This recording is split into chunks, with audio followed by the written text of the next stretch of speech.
అధికారం పోయినా అహం తగ్గలేదు. మీ పాపాలే వెంటాడుతున్నాయి, వేటాడుతున్నాయి.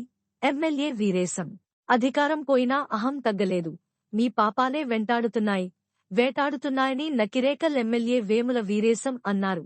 నల్లగొండ కేంద్రంలోని మంత్రి కోమటిరెడ్డి వెంకటరెడ్డి నివాసంలో ఏర్పాటు చేసిన విలేకరుల సమావేశంలో ఎమ్మెల్యే వేముల వీరేశం మాట్లాడుతూ, గత 10 ఏళ్లలో చేసిన పాపాలే కడుక్కోవడానికి కేటీఆర్ ఎన్నికల వేళ పొలంబాట పట్టినారని అన్నారు.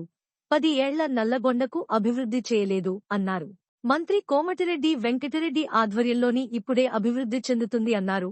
ఈ కార్యక్రమంలో DCC president Shankar Nayak, ZPTC Vanguri Lakshmaiah, municipal chairman Buri Srinivas, Nalgonda పట్టణ అధ్యక్షులు గుమ్మల మోహన్ రెడ్డి తదితరులు పాల్గొన్నారు. మాజీ ముఖ్యమంత్రి కేసీఆర్ గారు, వారి తనయుడు కేటీఆర్ గారు, ఈ జిల్లా మాజీ మంత్రి జగదీష్ రెడ్డి గారు ఒక అబద్ధాల్ని, ఒక అసత్యాల్ని ప్రచారం చేసుకుంటూ పొలం బాట అనే పేరుతోని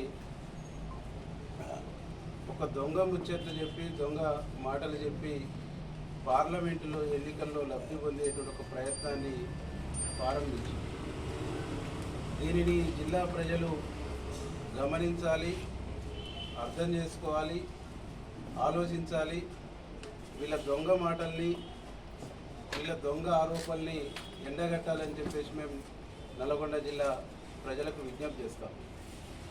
పొలం బాట పేరుతో కేసీఆర్ గారు అనేక అవాకులు చెవాకులు వెళ్తాం. వేటాడుతాం, వెంటాడుతాం, తరుముతాం, రణరంగం సృష్టిస్తామని చెప్తాం. ఒకవైపు నీ బిడ్డను ఈడీ వెంటాడుతుంది, నేనేమో ఫోన్ ట్యాపింగ్ వెంటాడుతుంది. బయటికి వెళ్ళి ముఖం చూపించుకోలేని పరిస్థితుల్లో ముఖం సాటేసుకున్న మీకు ఏ అబద్ధంతో ప్రజలకు పోవాలి, ఏ అబద్ధాలు చెప్పి ప్రజలకు పోవాలి అనేటువంటి ఒక దొంగ ఆలోచన చేసి దొంగ యాత్రను ప్రారంభించారనేది ఈ జిల్లా ప్రజలు గమనించారు. ఈ జిల్లా మాజీ మంత్రి మాట్లాడతారు, ఎక్కడ మంత్రులు, యాడుండ్రు మంత్రులు అని. ఇప్పుడే వస్తుంది మా మంత్రి గారు నల్గొండకు వస్తుండ్రు, ఏం మాట్లాడుతారు, ఎదురు పడితే మాట్లాడే దమ్ముందరా మాట్లాడుతారు. ఎవరు లేని కాడికి పోయి చివరికి మీడియా కూడా కనిపించకుండా నిలబడేసి ఎక్కడుండ్రు మంత్రులు, ఏడుండ్రు మంత్రులు, ఏడ కనిపిస్తలేరంటారు. కాబట్టి జగదీష్ రెడ్డి గారిని మేము సూటిగా ప్రశ్నిస్తున్నాం. 10 సంవత్సరాలు ఈ జిల్లా మంత్రిగా ఉన్నాం. ఈ జిల్లాకు అదనంగా 1 ఎకరాకు సాగు నీళ్లు నువ్వు ఏడ తెచ్చినావో లెక్కలతో నువ్వు రా. మా జిల్లా మంత్రులు, మా కోమటిరెడ్డి వెంకరెడ్డి సార్ కానీ, ఉత్తమ్ కుమార్ రెడ్డి సార్ కానీ వీళ్ళు ఎక్కర్లేదు. ఈ స్టేజ్ మీద కూర్చున్న వాళ్ళు మేము వస్తాం. సొరంగ మార్గం పూర్తి చేసినవా, బ్రాహ్మణ వెల్లంలో పూర్తి చేసినవా, శివన్నగూడెం ప్రాజెక్టు పూర్తి చేసినవా, డిండి సంగతి ఏంటి, ఎటెంపాడు సంగతి ఏంటి, లేదు పిల్లాయిపల్లి ధర్మారెడ్డి సంగతి ఏంటి. ఏ ఒక్క ప్రాజెక్టునైనా ఈ 10 సంవత్సరాల కాలంలో జగదీష్ రెడ్డిని పూర్తి చేసినవా? మరి ఈ విషయం తెలిసే కేసీఆర్, కేటీఆర్ ఈ జిల్లా పర్యటన చేస్తున్నారు. నల్గొండ జిల్లాను నాశనం చేసింది, నల్గొండ జిల్లాను దగా చేసింది, నల్గొండ జిల్లాను మోసం చేసింది.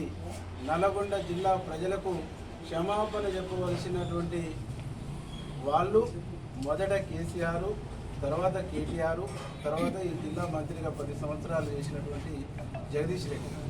మీరు క్షమాపణ చెప్పి జిల్లాకు వస్తే ప్రజలు ఆలోచించరు, అయ్యో రియలైజ్ అయిందేమో అనేటువంటి ఒక ఆలోచన ఉంది. క్షమాపణ చెప్పబోగా వచ్చి అన్ని అబద్ధాలు, అన్ని అసత్యాలే మాట్లాడు. ఏం చెప్తాడు కేసీఆర్? ఏదైనా కరువు పరిస్థితులు వస్తే, ఏదైనా నీటి ఇబ్బందులు వచ్చేస్తే ప్రజలకు ధైర్యం చెప్పాలి, ప్రభుత్వానికి నిర్మాణాత్మకమైన సూచన చేయాలి.